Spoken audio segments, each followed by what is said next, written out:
마크피 목사님의 요한계시록 강해 1편입니다. 준비되셨나요? 여러분께 몇 개의 용어를 먼저 소개해드리고 싶습니다. 그 용어 중에 하나는 하손 즉 환상인데요. 요한계시록을 일컫는 단어이지요. 요한이 환상을 계시록에서 보게 되지요. 우리는 환상 또 영어로는 비전이라고 하는데 이 환상이 무슨 뜻인지 알고 있지요. 요한계시록은 또한 히트갈루트란 단어로 알려져 있습니다. 제가 쉬는 시간에 우리 공동체에 계신 분 중에 한 분께 이 단어를 더 정확히 알려고 이 단어 히트갈루트에 대해서 물어봤는데요. 그분이 놀라운 것을 알려주셨습니다. 그분이 말씀하시기를 환상은 요한계시록의 환상 비전은 어떤 것이냐면 점진적인 계시라고 합니다. 지난 예배 때 여러분께 벌써 말씀드렸는데요. 마치 이방인의 충만함이 이방인의 성숙함이라고 한 것과 같습니다. 시작하는 시점이 있지만 성장하고 자라나서 충만한 계시 가운데로 들어가는 것이죠. 그래서 요한계시록은 점진적인 것입니다. 그저 순간적인 환상으로 모든 것을 보는 것이 아닌 것입니다. 마치 조금씩 열어서 더 보게 되는 것이죠. 어두운 창문 사이로 조금씩 보는 것과 같습니다. 그런데 이 용어에 대해 개인적으로 제가 놀랍다고 생각한 것은 환상이 점진적인 것뿐만 아니라 반응을 또한 수반하게 됩니다. 마치 요한이 무엇인가를 보고 나서 하나님께서 반응하시면 요한이 반응하고 또 하나님이 반응하시고 요한이 또한 반응하게 되는 것처럼 말이죠. 환상과 반응이 콤보같이 함께 가는 것이죠. 환상은 점진적일 뿐만 아니라 반응이 함께 간다는 것입니다. 그리고 하나님의 명령과도 같습니다. 자, 하나님이 명령하시면 우리는 어떻게 해야죠? 반응해야 합니다. 히트갈루트에 대해 흥미로운 것을 또한 찾게 되었는데요. 히트갈루트의 갈루트라는 그 단어의 뜻은 포로라는 뜻이에요. 요한은 밤모섬에서 포로였다는 것을 우리는 다 알고 있습니다. 우리는 예수와께서도 하늘의 포로로 계시며 이 땅에 다시 오고 싶어 하는 것도 알고 있습니다. 그런데 흥미로운 것은 요한계시록의 이름을 보면 요한이랑 계시록이 함께하는 합성어인데요. 그렇다고 요한의 계시는 아닌 것입니다. 요한을 통해 계시가 알려진 것이죠. 요한계시록의 첫 구절을 보면 이 책은 예시야에 대한 계시임을 알 수가 있습니다. 요한은 예수야랑 동행했고 가장 친한 친구였어요. 요한계시록에서는 바른 관점에서 예시야에 대한 환상을 우리가 보게 될 것입니다. 자, 화면에 바미드바드라는 단어가 있지요. 광야에서란 뜻입니다. 우리는 창세기, 출애굽기, 레위기, 민수기, 신명기라고 각 그 책에다가 이름을 붙였지만 히브리어로는 창세기를 베레시트라고 합니다. 태초에란 뜻이지요. 첫 구절의 첫 단어를 따서 성경의 첫 번째 책에 이름을 짓게 된 것입니다. 그래서 창세기가 히브리어로 베레시트가 된 것입니다. 출애굽기는 쇠모트라고 합니다. 이름들이란 뜻이 있습니다. 출애굽기 처음에 보면요. 그 구절의 이름은 이러한이라고 시작하거든요. 그래서 쇠모트라고 해요. 이름들. 그리고 레위기는 바이크라고 합니다. 바이크라는 여호와께서 모세를 부르신다라는 뜻입니다. 바이크라. 그가 부르셨다라는 뜻을 갖고 있어요. 민수기에 대한 단어를 들을 때 우리는 숫자에 대해 생각하게 되지요. 하지만 히브리어로는 민수기가 바미드바르라고 불리우고 광야에서라는 뜻입니다. 광야에서 하나님께서 모세에게 말씀하셨기에 유대인들은 민수기를 바미드바르라고 부릅니다. 신명기는 데바림, 말씀드리란 뜻이죠. 신명기라는 단어 자체가 어떤 의미를 여러분에게 선사하지요? 아무런 의미도 주지 않습니다. 제 생각에 신명기는 라틴어에서 온 이름인데 반복이란 의미로 알고 있습니다. 히브리어로 데바림은 여호와께서 하신 말씀들이라는 뜻이에요. 유대인들이 창세기, 출애굽기, 레위기, 민수기, 신명기를 말할 때 그 뜻을 태초에 여호와께서 이름들을 광야에서 부르시고 여호와의 말씀들을 주셨다 라는 뜻으로 우리가 다섯 그 책을 볼 수 있습니다. 너무 놀랍지 않으세요? 그래서 우리는 요한계시록을 볼 때 완전히 다른 관점으로 보게 될 것입니다. 자, 저희는 바미드바르라는 단어, 광야에서라는 뜻을 가진 이 단어에 대해 깊게 배우게 될 것입니다. 자, 이 단어의 마지막 세 개의 글자를 읽으면 데바르라고 하는데요. 말씀이라는 뜻이에요.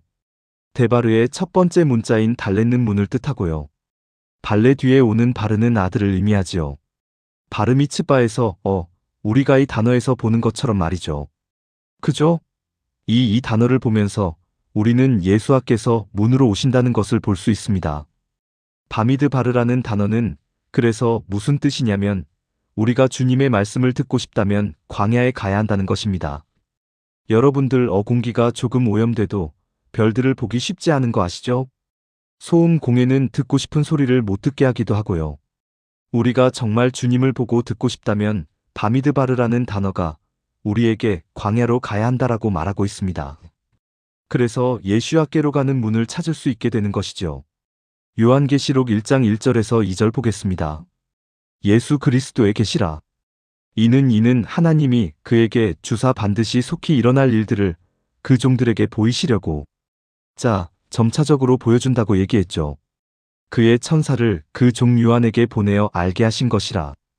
요한은 하나님의 말씀과 예수 그리스도의 증거 곧 자기가 본 것을 다 증언하였느니라. 저희는 요한이 본 것을 함께 보게 될 것입니다.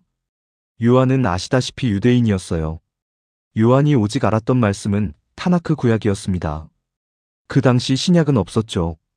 혹시라도 궁금해하시는 분이 계실까봐 요한계시록이 언제 쓰여졌는지 알려드릴게요. 쓰여진 시기에 대한 논쟁들이 있어 왔는데요. 많은 분들이 주장하는 시기는 석기 95년입니다. 성전이 무너진 지 25년이 흐른 시간이 된 것이죠. 그런데 우리가 정말 예수야의 계시를 이해하고 싶다면 저희는 큰 그림을 먼저 이해해야 합니다. 저희는 나중에 세세한 것들을 살피겠지만 먼저 큰 그림을 보면서 시작하길 원합니다. 전도서 3장 1절 보겠습니다. 범사에 기한이 있고 천하만사에 닷때가 있나니. 범사의 범사는 모든 일이죠. 모든 일에 기한과 목적이 있다고 하지요. 이 말씀에 왜 하나님께서 만물과 사람을 처음에 지으시고 이 세상을 시작하셨을까요? 하나님은 우리가 정말로 꼭 필요하신 걸까요? 하나님은 시작하실 때에 마지막을 벌써 선포하셨어요. 하지만 여러분께 다시 여쭙니다. 왜 하나님은 만물과 사람을 지으시면서 이 세상을 시작하셨을까요? 잠언서에는 모든 것에 목적이 있다고 그렇게 말씀하셨습니다. 하나님께서는 목적이 있으신 것입니다. 그럼 그분의 목적이 무엇일까요? 하나님은 그분의 이야기에 이 모든 것이 포함되길 원하신 것이었어요. 하나님은 그분의 창조 가운데 그분을 드러내길 원하십니다. 하나님은 숨바꼭질하는 것을 좋아하세요.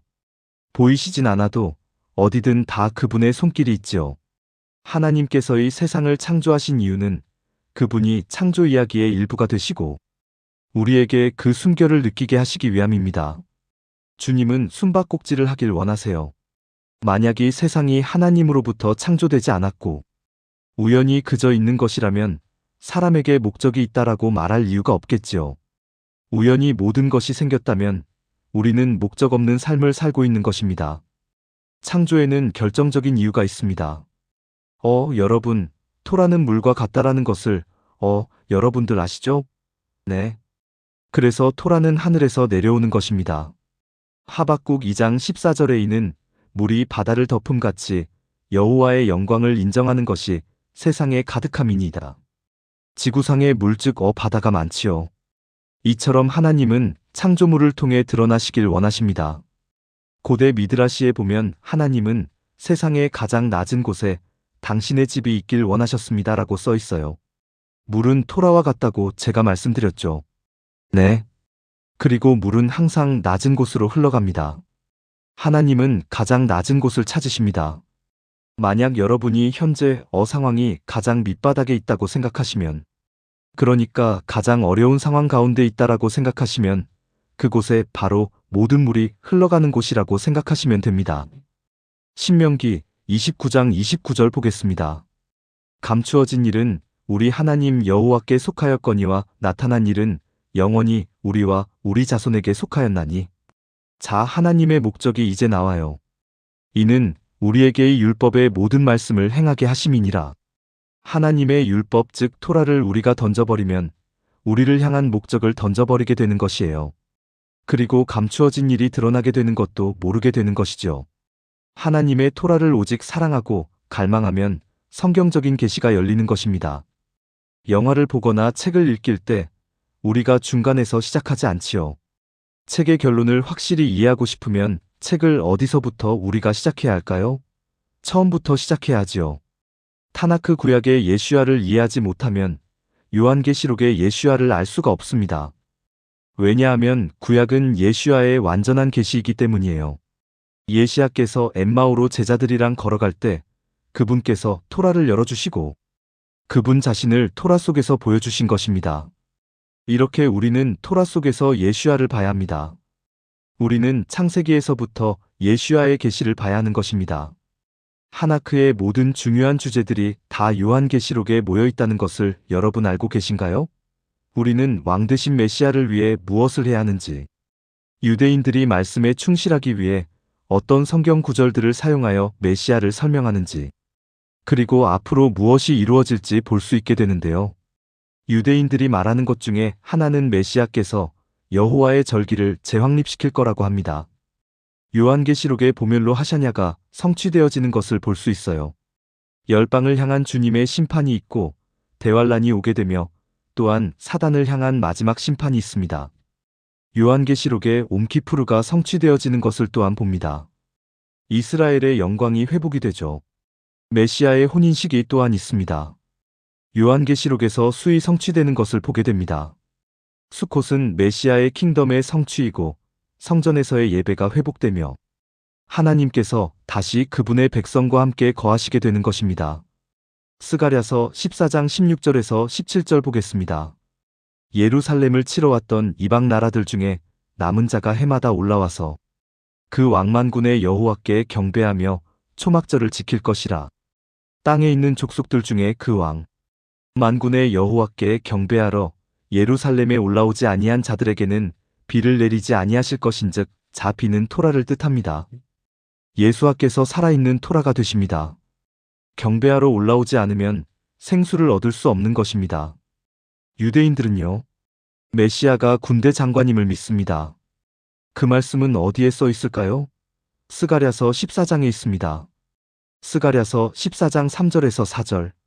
그때에서 나가사 그 이방 나라들을 치시되이 왕의 전쟁 날에 싸운 것 같이 하시리라. 그날에 그의 발이 예루살렘 앞 곧 동쪽 감람산에 서실 것이요. 감람산은 그 한가운데가 서로 갈라져 매우 큰 골짜기가 되어서 산 절반은 북으로 절반은 남으로 옮기고 메시아이신 예수야께서 처음 오셨을 때는 군대 장관으로 오시지 않았어요. 그래서 많은 사람들이 예수야가 메시아이심을 믿지 않았지요. 초림하셨을 때는 고통받는 종으로 오셨어요. 재림하실 때는 군대 장관으로 오실 것입니다. 사도 요한은 스가랴서를 읽었기 때문에 스가랴에 써 있는 말씀을 알고 있었어요. 요한계시록 19장 11절을 보겠습니다. 또 내가 하늘이 열린 것을 보니 보라. 백마와 그것을 탄 자가 있으니 그 이름은 충신과 진실이라. 그가 공의로 심판하며 싸우더라. 요난 요한은요, 스가랴서를 읽어서 알고 있었습니다. 그는 스가랴서 14장 3절에서 4절의 그 전쟁의 장면이 그가 본 환상의 일부였어요. 12지파에 흩어 있었지만 그들이 다시 모이는 것도 말씀에서 볼 수 있었지요.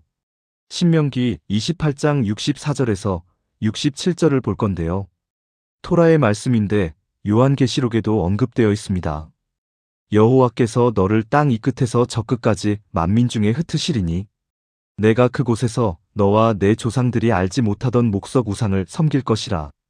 그 여러 민족 중에서 내가 평안함을 얻지 못하며 내 발바닥이 쉴 곳도 얻지 못하고 여호와께서 거기에서 내 마음을 떨게 하고 눈을 새하게 하고 정신을 산란하게 하시리니 내 생명이 위험에 처하고 주로 두려워하며 내 생명을 확신할 수 없을 것이라.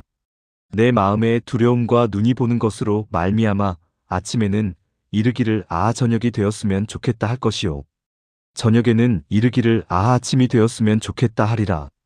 온 땅 가운데 백성이 크게 흩어짐이 있을 거라고 써있지요. 그렇지만 스바냐서 3장 20절을 우리가 한번 보겠습니다. 내가 그때에 너희를 이끌고 그때 너희를 모을지라. 내가 너희 목전에서 너희의 사로잡힘을 돌이킬 때에 너희에게 천한 만민 가운데서 명성과 찬을 얻게 하리라. 여호와의 말이니라. 사도 요한은 백성의 흩어짐에 대해 말씀에서 읽었지만 또한 그들을 모을 것에 대해서도 타낙해서 읽었어요. 하나님께서 그들을 어떻게 회복시키실지 알았습니다. 이사야도 읽었었겠지요. 이사야에 있는 구절들이 요한계시록에 많이 기록되어 있습니다. 자, 이사야서 11장 12절. 여호와께서 열방을 향하여 기치를 세우시고 이스라엘에 쫓긴 자들을 모으시며 땅 사방에서 유다에 흩어진 자들을 모으시리니, 요한은 이사야서에서도 하나님께서 이스라엘을 모으실 것에 대해 읽었던 것입니다. 요한계시록 7장 4절을 볼게요. 내가 인침을 받은 자의 수를 들으니 이스라엘 자손의 각 지파 중에서 인침을 받은 자들이 14만 4천이니 사도 요한은 하나님이 이스라엘 백성을 다시 모으심을 알고 있었고 이스라엘이 임침을 받는 것도 봤습니다. 요한계시록 21장 10절에서 12절을 보겠습니다. 성령으로 나를 데리고 크고 높은 산으로 올라가 하나님께로부터 하늘에서 내려오는 거룩한 성 예루살렘을 보이니 하나님의 영광이 있어 그 성의 빛이 지극히 귀한 보석 같고 벽곡과 수정같이 맑더라. 그거 높은 성곽이 있고 12문이 있는데 문에 12천사가 있고 그 문들 위에 이름을 썼으니, 자, 카톨릭 침례교, 오순절 교파 이렇게 이름이 써 있었을까요? 아니지요. 이스라엘 자손 12지파의 이름들이라. 자, 처음에는 하나님께서 이스라엘 백성들의 흩어짐을 약속하셨는데 이사야서에 보면 다시 이스라엘을 모으시는 것을 보게 됩니다. 그리고 나서 마지막 계시록에는 이스라엘이 다 모이게 되고 새 예루살렘이 하늘에서 내려오게 됩니다. 이스라엘 12지파의 이름이 문들에 써 있게 됩니다. 사도 요한은 또 성경 어디를 읽었을까요? 그의 마음의 말씀의 어느 부분을 또한 생각했을까요? 그는 전쟁이 없을 거란 말씀을 알고 있었습니다. 자, 이사야서 2장 4절. 그가 열방 사이에 판단하시며 많은 백성을 판결하시리니 무리가 그들의 칼을 쳐서 보습을 만들고 그들의 창을 쳐서 낫을 만들 것이며이. 나라와 저 나라가 다시는 칼을 들고 서로 치지 아니하며 다시는 전쟁을 연습하지 아니하리라. 이 땅의 큰 전쟁은 어떻게 될까요? 전쟁 가운데에 있는 자들이 큰 공경에 빠지게 되겠지요. 하나님께서는 나라들을 염소와 양으로 나뉘게 될 것에 대해 생각을 안 할 수가 없습니다. 사람을 양과 염소로 나누시는 게 아닌 나라들을 그렇게 나누실 것입니다. 그런데 이사야서 25장 8절에서 9절을 한번 보세요. 사망을 영원히 멸하실 것이라. 주 여호와께서 모든 얼굴에서 눈물을 씻기시며 자기 백성의 수치를 온 천하에서 제하시리라. 여호와께서 이같이 말씀하셨느니라. 그날에 말하기를 이는 우리의 하나님이시라. 우리가 그를 기다렸으니 그가 우리를 구원하시리로다. 이는 여호와시라. 우리가 그를 기다렸으니 우리는 그의 구원을 기뻐하며 즐거워하리라 할 것이며 주 여호와께서 모든 얼굴에서 눈물을 식히실 거라고 했습니다. 요한계시록 21장 3절에서 4절을 보겠습니다. 내가 들으니 보좌에서 큰 음성이 나서 이르되 보라. 하나님의 장막이 사람들과 함께 있음에 하나님이 그들과 함께 계시리니 그들은 하나님의 백성이 되고 하나님은 친히 그들과 함께 계셔서 모든 눈물을 그 눈에서 닦아주시니 다시는 사망이 없고 애통하는 것이나 곡하는 것이나 아픈 것이 다시 있지 아니하리니 처음들이 다 지나갔음이러라. 요한이 이 말씀을 어디에서 인용했을까요?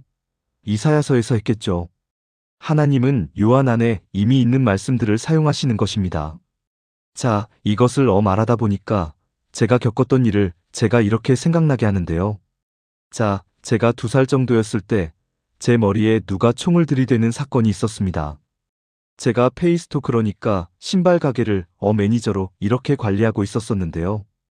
그 가게는 중국 음식 또한 K마트 가게 등이 나란히 옆에 붙어있는 가게 중 하나였어요.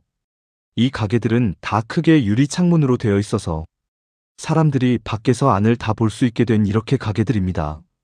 그리고 돈을 계산하는 곳이 그 앞에 큰 창문의 현관 쪽에 있었지요. 저희 가게는 앞 유리 창문이 옆으로 넓지는 않았고요.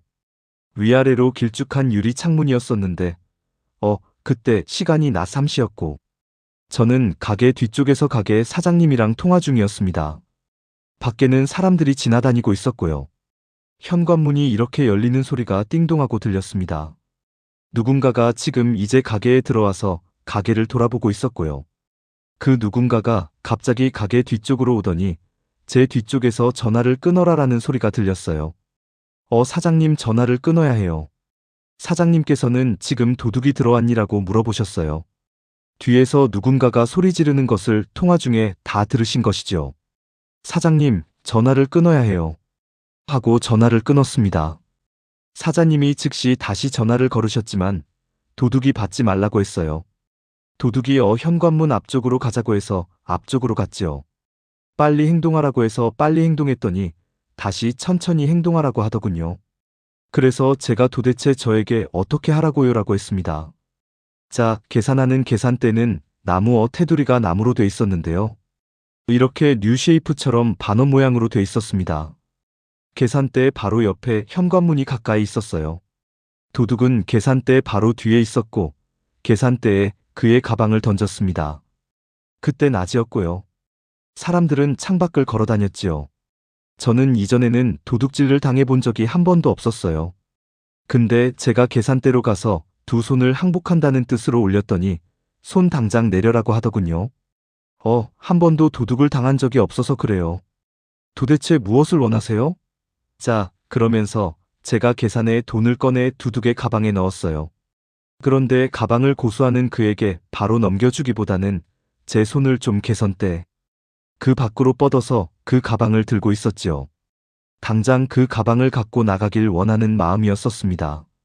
그런데 도둑이 계산대를 돌아오더니 제 뒤까지 와서 갑자기 총을 제 머리 뒤에 대더니 가게 뒤쪽으로 가자고 했어요.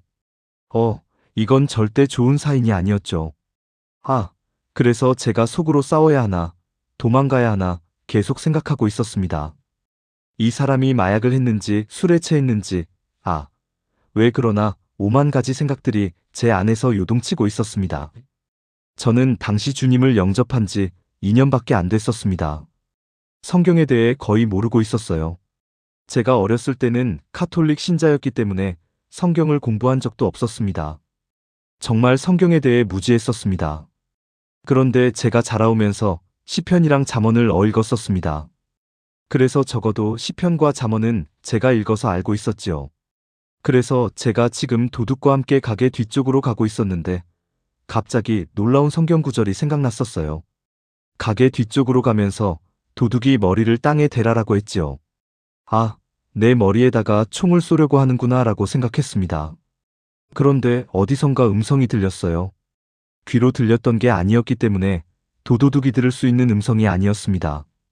그 음성은 주님으로부터 온 것임을 알았습니다. 어떻게 들었냐고요?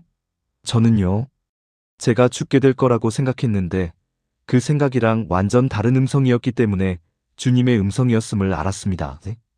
머리를 땅에 대라고 말하자마자 이전에 제가 읽었던 그 잠언 말씀이 생각났어요.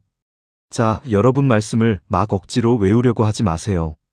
말씀을 계속 읽으면요, 하나님께서 필요하실 때 우리 안에서 꺼내게 하실 것입니다. 자, 잠언 3장 25절 말씀. 너는 갑작스러운 두려움에도 악인에게 닥치는 멸망도. 너는 갑작스러운 두려움에도 악인에게 닥치는 멸망도 두려워하지 말라. 근데 이 이전에 24절 말씀에는요, 내가 누울 때에 두려워하지 아니하겠고라는 말씀. 자, 제가 그 말씀을 읽지 않았다면 어떻게 그 말씀이 생각났겠어요? 제가 말씀드리고자 하는 요지는요, 사도 바울은 타나크를 그의 마음에 두었고 하나님께서 필요한 타나크의 말씀들을 꺼내신 것이라는 것입니다. 그렇기 때문에 타나크의 많은 증거와 약속들을 이해해야 요한계시록의 말씀을 이해할 수 있는 것입니다. 자, 그래서 도둑을 잡았냐고요? 자, 우선 제가 땅에 머리를 대고 눕자마자 아무 짓도 하지 말라고 하더니 그 도둑이 앞문으로 재빨리 달아나더군요. 자, 그 도둑은 자기가 어떤 차를 타고 왔는지 제가 못 보게 하려고 엎드리라고 했던 것 같아요. 자, 경찰이 그 도둑을 그 이후로 못 잡았다라고 하더라고요. 한편 사장님은 119에 전화했었는데요. 119에서 그 사람이 어떻게 도둑인 줄 알 수 있어요? 라고 하면서 제가 직접 전화할 때까지는 가게에 아무도 보내지 않았었습니다. 정말 마음이 힘들었지요. 경찰이 조사를 하러 왔을 때 저에게 도둑이 권총을 가지고 있었나요? 아니면은 그 리볼버 그 다른 종류의 총을 가지고 있었나요? 라고 했는데 아니 제가 어떻게 알아요? 제 말을 겨누고 있는데 저는 모르지요. 저는 뭐가 다른지도 모르겠고 그 총이 이것인지 저것인지 이런 뭐가 다른지도 모르겠고 오히려 경찰이 총의 다른 점을 저에게 설명해야 할 판이었는데 경찰은 아마도 제가 훔쳤거나 어딘가에 돈을 숨기지는 않았는지 확인해 보려고 했던 것 같아요. 도둑이 그저 몇백 불밖에 훔쳐가지 않았으니까 말이에요. 창세기에 보면요. 주님의 나라를 잃어버리지만 요한계시록에 보면은 주님의 나라를 되찾게 됩니다. 이사야서 2장 17절에서 19절을 보겠습니다. 그날에 자고한 자는 굴복되며 교만한 자는 낮아지고 여호와께서 홀로 높임을 받으실 것이요. 우상들은 온전히 없어질 것이며 사람들이 아멸과 토굴로 들어가서 여호와께서 땅을 진동시키려고 일어나실 때에 그의 위엄과 그 강대하심의 영광을 피할 것이라. 요한계시록 6장 15절에서 17절의 요한은 무엇을 보는지 우리가 한번 보겠습니다. 땅의 임금들과 왕족들과 장군들과 부자들과 강한 자들과 모든 종과 자유인이 굴과 산들의 바위 틈에 숨어 산들과 바위에게 말하되 우리 위에 떨어져 보좌에 앉으신 이의 얼굴에서와 그 어린 양의 진노에서 우리를 가리라. 그들의 그 진노에 큰 날이 이르렀으니 누가 능히 서리요 하더라. 요한이 지금 이 말씀을 어디서 인용했을까요? 이사야서 2장 17절에서 19절입니다. 요한계시록 전체를 보면 우리가 이제 앞으로 한 구절씩 보게 될 텐데요. 다 구약과 연결되어 있습니다. 연결고리들을 보게 되면 요한계시록을 이해하는데 도움이 될 거예요. 토라의 명예를 회복하기 위해서는 토라가 확대되어져야 합니다. 그래서 온 열방이 예루살렘에 와서 배우게 되는 것입니다. 예루살렘이 전 세계의 수도가 되는 것입니다. 현재는 모두가 평화를 유지하려면 예루살렘이 이스라엘 수도가 될 수가 없는 상태이지요. 미가서 4장 1절에서 2절을 보겠습니다. 끝날에 이르러는 여호와의 전에 산이 산들의 꼭대기에 굳게 서며 작은 산들 위에 뛰어나고 민족들이 그리로 몰려갈 것이다. 곧 많은 이방 사람들이 가며 이르기를 오라 우리가 여호와의 산에 올라가서 야곱의 하나님의 전에 이르자. 그가 그의 돌을 가지고 토라를 가지고 우리에게 가르치실 것이니라. 우리가 그의 길로 행하리라 하리니 자이는 율법 토라가 시온에서부터 나올 것이요 여호와의 말씀이 예루살렘에서부터 나올 것임이라. 요한계시록 21장 23절에서 26절에는 무엇을 볼 수 있을까요? 예루살렘은요 온 세상의 수도가 될 것입니다.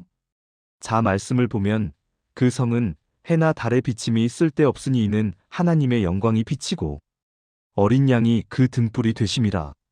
만국이 그 빛 가운데로 다니고 땅의 왕들이 자기 영광을 가지고 그리로 들어가리라. 모든 부귀가 예루살렘으로 간다고 지금 이사야서에 써있죠. 계속해서 말씀을 보면 낮에 성문들을 도무지 닫지 아니하리니 거기에는 밤이 없음이라. 사람들이 만국의 영광과 존귀를 가지고 그리로 들어가겠고 무엇이든지 속된 것이나 가증한 일 또는 거짓말하는 자는 결코 그리로 들어가지 못하되 오직 어린 양의 생명책에 기록된 자들만 들어가리라. 초능력적인 평강이 이스라엘 땅에 있을 것을 우리는 알고 있습니다. 역사상 이스라엘은 그리 평화가 있었던 땅은 아니었어요. 이사야서 11장 6절을 보겠습니다. 그때에 이리가 어린 양과 함께 살며 표범이 어린 염소와 함께 누우며 송아지와 어린 사자가 살찐 짐승이 함께 있어 어린아이에게 끌리며 이것이 바로 초능력적인 평강을 말하는 것입니다. 이사야서 11장 9절을 함께 볼까요? 내 거룩한 산 모든 것에서 해됨도 없고 상함도 없을 것이니 이는 물이 발아될 덮음같이 여호와를 아는 지식이 세상에 충만할 것임이니라. 하박국서에서 읽은 말씀이랑 일치하는 것입니다. 읽은 9절처럼 초능력적인 평강이 있을 거라는 것을 우리는 알게 됩니다. 요한계시록 21장 6절에서 8절을 보겠습니다. 또 내게 말씀하시되 이루었도다. 나는 알파와 오메가요 처음과 마지막이라. 내가 생명수 샘물을 목마른 자에게 값없이 주리니 이기는 자는 이것들을 상속으로 받으리라. 나는 그의 하나님이 되고 그는 내 아들이 되리라. 그러나 두려워하는 자들과 믿지 아니하는 자들과 흉악한 자들과 살인하는 자들과 음행하는 자들과 점수가들과 우상숭배자들과 거짓말하는 모든 자들은 불과 유황으로 타는 못에 던져지리니 이것이 둘째 사망이라. 다시 말해서 주님께서 모든 쓰레기들을 다 치울 것이고 우리는 이 땅의 평강 안에 있게 될 것이라는 뜻입니다. 정확하게 이 말씀이 이루어질 것입니다. 사도 요한은 이사야 11장 9절과 우리가 11장 6절을 읽었는데요. 이사야서를 읽으면서 와우 주님의 평강이 있겠구나 하고 깨달은 것이죠. 그런데 이방인도 또한 이스라엘 땅에 함께 살 것이고 성전은 기뻐할 것입니다. 우리 에스겔서 47장 21절에서 23절을 보겠습니다. 그런즉 너희가 이스라엘 모든 지파대로의 땅을 나누어 차지하라. 자, 우리 12개의 문이 있을 것이며 지파에 따라 이름이 써 있을 것을 우리 기억하고 계시지요. 자, 말씀을 계속해서 보면 너희는 이 땅을 나누되 제비 뽑아 너희와 너희 가운데 머물러 사는 타국인 곧 너희 가운데서 자녀를 낳은 자의 기업이 되게 하리니 너희는 그 타국인을 본토에서 난 이스라엘 족속같이 여기고 그들도 이스라엘 지파 중에서 너희와 함께 기업을 얻게 하되 타국인이 머물러 사는 그 지파에서 그 기업을 줄지니라. 주 여호와의 말씀이니라. 타국인들은요, 그들의 지파의 문을 통해 들어갈 것입니다. 요한계시록 5장 9절에서 10절을 보겠습니다. 그들이 새 노래를 불러 이르되 두루마리를 가지시고 그 인봉을 떼시기에 합당하시도다. 일찍이 죽임을 당하사 각 족속과 방언과 백성과 나라 가운데서 사람들을 피로 사서 하나님께 드리시고 그들로 우리 하나님 앞에서 나라와 제사장들을 삼으셨으니 그들이 땅에서 왕노릇하리로다 하더라. 요한계시록에서 우리가 읽는 모든 것은 구약에서 온 것입니다. 자, 요한계시록 22장 3절에서 5절 볼게요. 다시 저주가 없으며 하나님과 그 어린 양의 보좌가 그 가운데에 있으리니 그의 종들이 그를 섬기며 그의 얼굴을 볼 터이요 그의 이름도 그들의 이마에 있으리라. 하나님의 이름이 그들의 이마에 있는 것이죠. 적그리스도는 숫자를 주는데 말이죠. 계속해서 말씀을 보면 다시 밤이 없겠고 등불과 햇빛이 쓸데 없으니 이는 주 하나님이 그들에게 빛이심이라. 그들이 세세토록 왕노릇하리로다. 자, 제가 특별한 것을 알려드릴게요. 카이아듬에 대해 들어보신 적 있으신가요? 반대되는 것이 한 곳에 함께 만나게 되어 서로 하이라이트가 되는 것을 뜻합니다. 자, 이런 것을 여러분이 이제 보시게 될 거예요. 이런 카이아즘적인 그 구조로 요한계시록이 써 있음을 보게 되실 것입니다. 요한계시록 1장의 서두를 거론하면서 주님이 알레프와 타부가 되시고 다시 오실 분이라고 1장 8절에 말씀하시죠. 마지막 장인 22장에서는 결론을 말씀하시면서 다시 알레프와 타부가 되시는 분께서 그분께서 다시 오심을 22장 12절에서 13절에 말씀하고 계십니다. 보이시다시피 같은 내용이 서로 반대되는 곳에서 언급되고 있음을 봅니다. 그것이 카이아이라고 해요. 계시록 2장 3장에서는 7교회가 나오게 됩니다. 그리고 어계시록 21장에서는 7교회가 하나가 됩니다. 주님의 신부로서요. 7개의 다른 모임이 아닌 하나의 신부가 되는 것이죠. 계시록 4장 5장에서는 하나님의 24장로안의 말이 생물의 환상이 나옵니다. 19장 20장에서는요. 또 다른 하늘에서 24장로안의 말이 생물의 환상을 보게 됐는데요. 이것이 또 반복이 되는 것입니다. 그리고 나서 계시록 6장에서 9장까지는 7인 14만 사명의 인친 7 나팔 또한 반란에 대해서 나옵니다. 계시록 14장에서 19장까지는 7 재앙, 어린 양의 노래, 7 대접, 반란이 나옵니다. 계시록 10장에서 11장은 천사와 2 증인이 나와요. 13장에서는 용과 2 짐승이 나옵니다. 서로 같은 내용들이 나오는 것을 보고 계시죠. 그러면요. 핵심은 어딜까요? 요한계시록의 핵심은요. 12장입니다. 여자와 아이와 요이 나오지요. 카이아즘적인 구조를 볼 때 12장이 핵심이 됩니다. 저희가 앞으로 계시록을 공부하면서 이런 구조로 보게 될 것입니다. 여인과 아이와 용이 나오는 12장을 보면요. 12장 17절에 용이 여자에게 분노하여 돌아가서 그 여자의 남은 자손, 곧 하나님의 계명을 지키며 예수야의 증거를 가진 자들과 더불어 싸우려고 바다 모래 위에 서 있더라. 자, 이렇게 써 있는데요. 저한테는 이 구절이 요한계시록의 핵심이라고 생각해요. 12장 17절 말씀하는 것입니다. 요한계시록 전체에 초점을 가지고 있는 것이 바로 이 12장에서의 이 구절이라고 생각하는데요. 자, 용, 여자, 아이가 있죠. 그리고 아이는 하늘로 올라갔습니다. 여인의 시에 그 남은 자와 원수가 전쟁을 하게 되지요. 그러면요. 남은 자들은 누구이지요? 17절에 말하는 하나님의 계명을 지키고 메시아 대신 예시야의 증거를 가진 자들입니다. 메시아이신 예시야의 증거를 가졌지만 율법을 지키지 않은 크리스천들이 현재 있고요. 율법을 지키지만 메시아이신 예의 증거가 없는 유대인들이 있습니다. 우리가 함께 율법을 지키고 메시아이신 예수의 증거를 가질 때 모든 것이 이루어지게 되는 것이죠. 흥미로운 것은 용이 여자의 후손 즉 여자의 시에 그 남은 자들이랑 전쟁을 치르는데요. 자, 잠시만요. 왜 남자의 후손, 남자의 시라고 해야지 여자의 후손이라고 하면 안 되는 거 아닌가요? 창세기 3장 15절을 보겠습니다. 다시 말씀드리지만 계시록은 창세기에서부터 온 것이에요. 다 연결이 되고 있지요. 자, 15절. 내가 너로 여자와 원수가 되게 하고 내 후손도 여자의 후손과 원수가 되게 하리니 여자의 후손은 내 머리를 상하게 할 것이요. 너는 그의 발꿈치를 상하게 할 것이니라 하시고 자, 우리가 무엇을 알 수 있나요? 시작부터 창세기부터 원수의 후손과 여자의 후손을 보게 됩니다. 그런데 계시록에서 용이 여자의 후손과 싸우게 되는 것을 우리가 이제 이 마지막 계시록에서 보게 됩니다. 여자의 후손이 뱀의 머리를 상하게 합니다. 말라기 4장 3절 4절에 나오는 하나님의 약속을 볼게요. 또 너희가 악인을 밟을 것이니 그들이 내가 정한 날에 너희 발바닥 밑에 죄와 같으리라. 만군의 여호와의 말이니라. 너희는 내가 호렙에서 온 이스라엘을 위하여 내 종 모세에게 명령한 법 곧 율례와 법도 즉 토라를 기억하라. 말라기를 통해 우리 모두가 엘리야가 다시 온다는 것을 알고 있어요. 하지만 엘리야가 다시 올 때의 중요한 점은 모세를 통해 주신 토라를 기억해야 한다는 것입니다. 왜 사단이 교회가 모세의 토라를 따르지 못하게 하는지 우리가 알게 되지요. 왜냐하면 마지막이 가까워지고 있기 때문입니다. 요한계시록에서 7이란 숫자는 너무 중요하지요. 우리 히브리서 4장 9절에서 10절을 보겠습니다. 그런즉 안식할 때가 하나님의 백성에게 남아있도다. 이미 그의 안식에 들어간 자는 하나님이 자기의 일을 쉼과 같이 그도 자기의 일을 쉬느니라.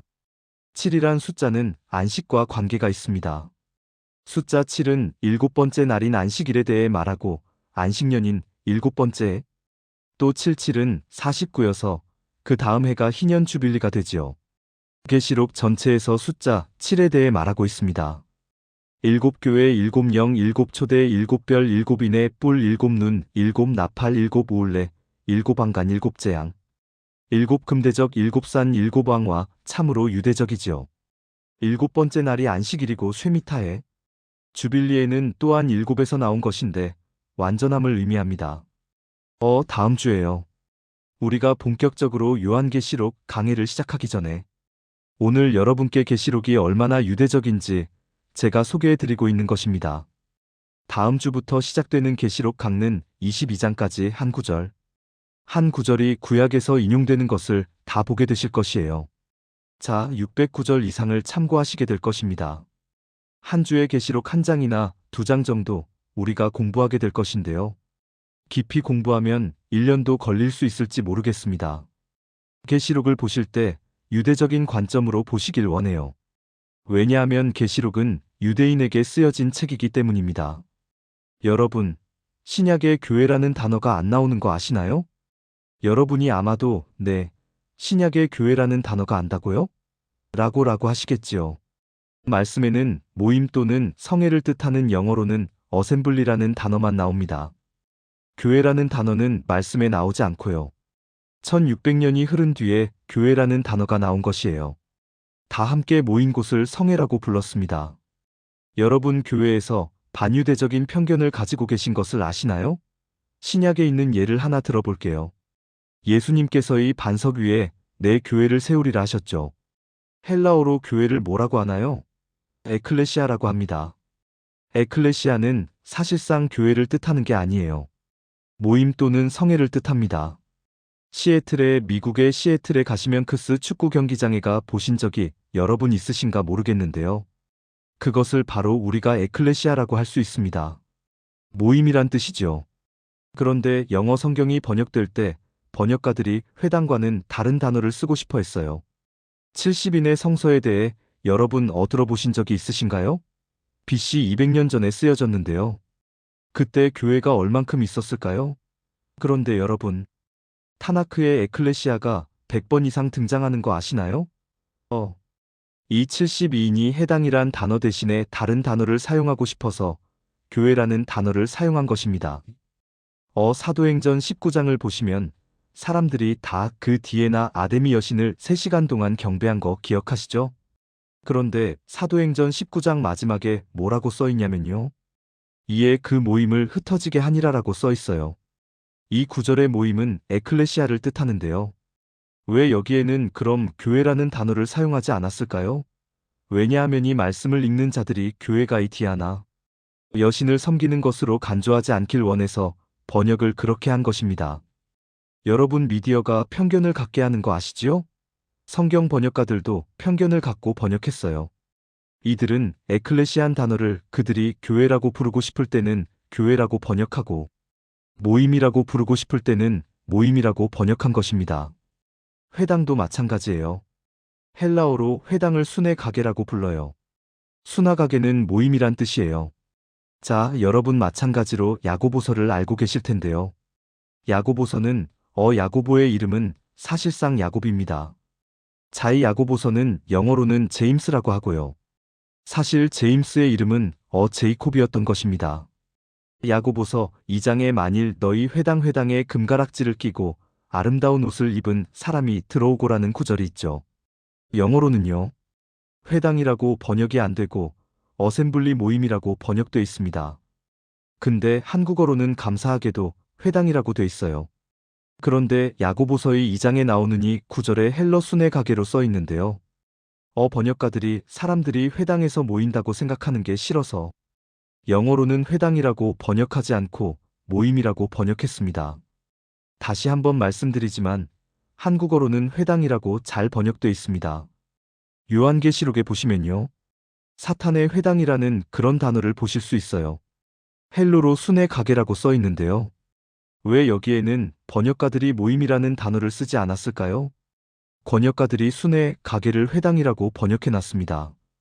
그들 마음대로 골라서 번역을 했고 에클레시아가 교회 또는 모임이라고 그들 자체적으로 또한 에클레시아도 그렇게 번역을 한 것입니다.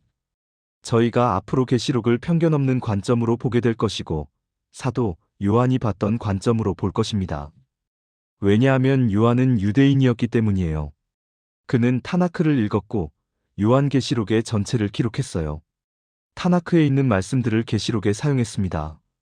자, 여러분, 요한계시록에 함께 하실 준비 되셨나요? 그럼 다음 주에 함께 보겠습니다.